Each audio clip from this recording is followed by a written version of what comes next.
Hello, Scorpio rising. I'm Britten LaRue. This is Scopes Unshamed for April 2026. This is the first Scopes Unshamed for Scorpio rising I've ever created. Welcome. All right, let's get into it. So, when I'm looking at your April, what I'm seeing is that first of all, at the beginning of the month of April, I feel like there's going to be an opportunity for you to really not obsess, assess, for you to really, us, maybe it wants to be obsessed. It's just coming out of my mouth. Maybe it's because of Scorpio and obsession is kind of a theme. Assess, obsess about the quality of your spiritual life, you could call it, but I know that the word spiritual can sometimes like flag connotations that you may not want. So, really, what I mean is, how do you seek peace? How do you create for yourself a space away from the busy, busy business of being a human to listen, to ask for support, and to receive it in mysterious ways, whether that's through your dreams, through your ancestors, your spirit guides, whatever you feel that it is. How do you get away enough to listen and receive? And like, what's your practice for that? What's your practice? How do you create time and energy to focus on nothing else but leaning back into receptivity, into grace, into the peacefulness of the beauty of everything? And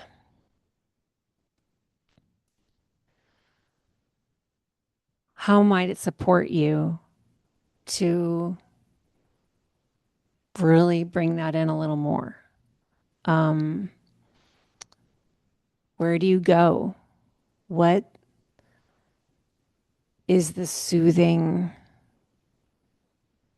art for that?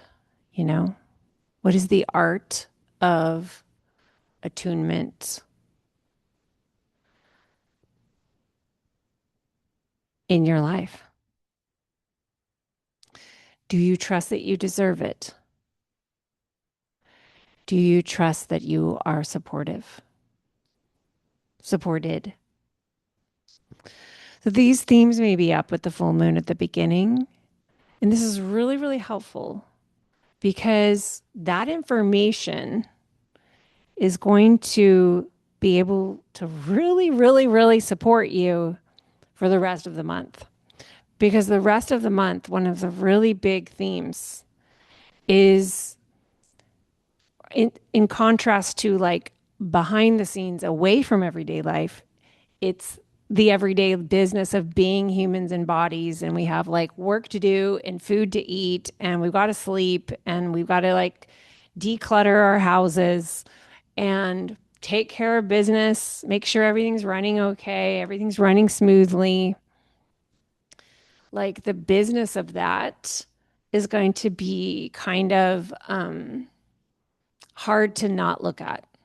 Like it's going to take over pretty big this month. In fact, it's really taking over the next couple of years because Saturn is moving through Aries, and I'm talking about your sixth house where you have Aries. So Saturn's a longer transit.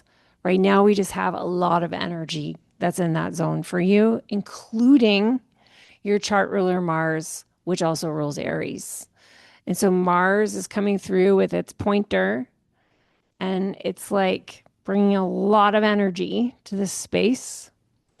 So I would say that this is a month when if you aren't attuning to personal peace and how you create time for that, like I was talking about at the beginning, there this is a time where you could be learning a lot about capacity. Like, how are you doing in terms of how much you're holding, how hard you're working, how much energy you are depleting in a day, expending in a day, putting into things every day, including things you really, really do care about and they really matter a lot to you, and you tend to have a lot of energy for them. Um, this is a kind of cosmic buildup here that is inviting you to notice right capacity, right? Like, how do you come into right capacity with your energy vis-a-vis all these things that you want to take care of, all these things that you want your body to do with you? And what are the consequences when you're not listening? And so I think that, we live in this world where urgency is so prevalent.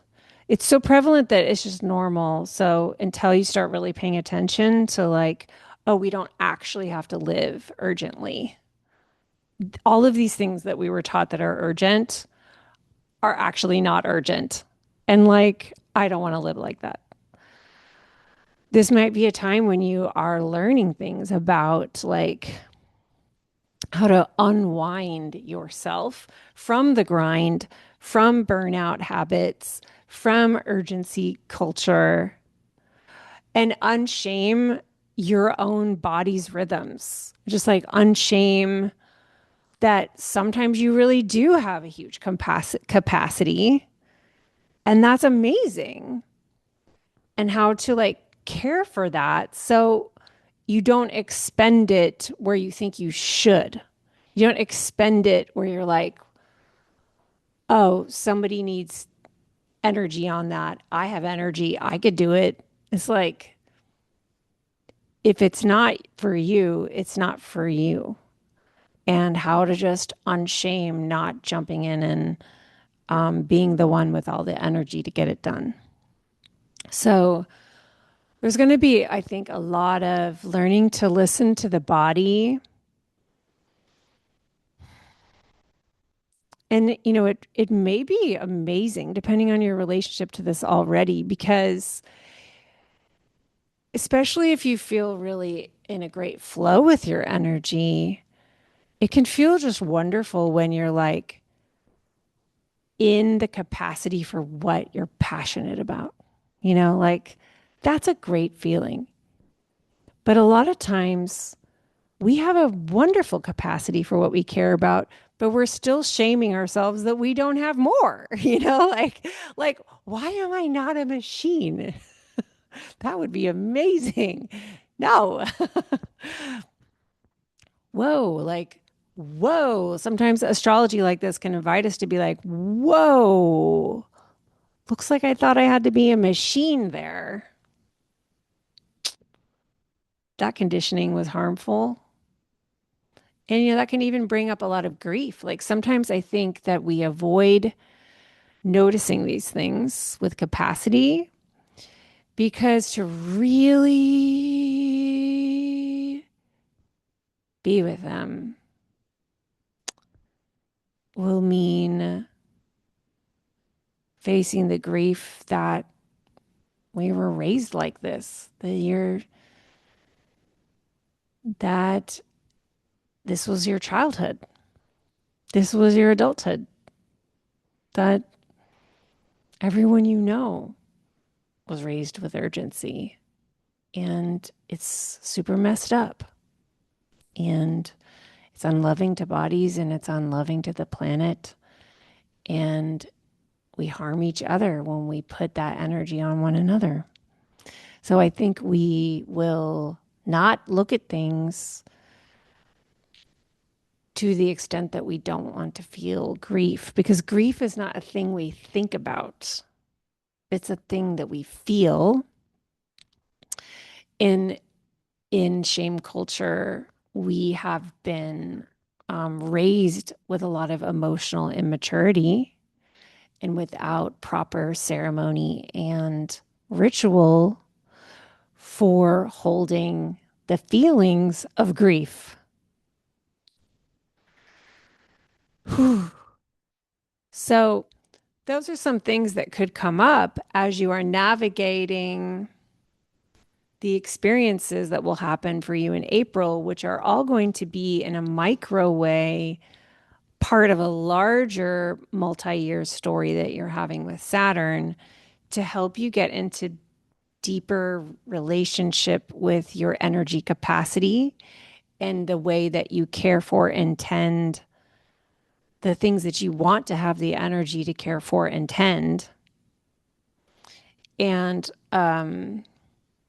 it's just really important to bring a lot of compassion here because we were led to believe that in spite of the limits of time, we should do it all and we should do it all perfectly.